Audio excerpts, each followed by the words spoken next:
Today we are celebrating the World Environment Day.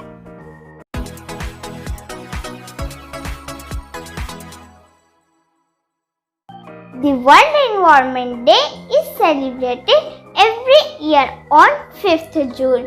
Environment means anything that surrounds us.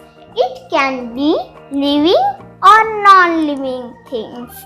The first Environment Day was celebrated on 5th June 1974. On this day, planting of sapling is done by school, colleges, government office and NGOs.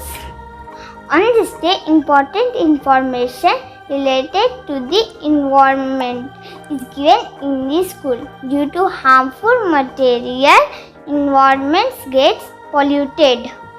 The theme of World Environment Day 2021 is ecosystem restoration.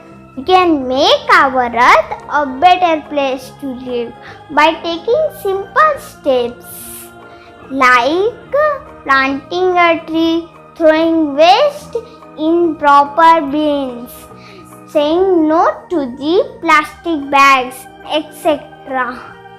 Thank you for watching my videos. Please like, share and subscribe.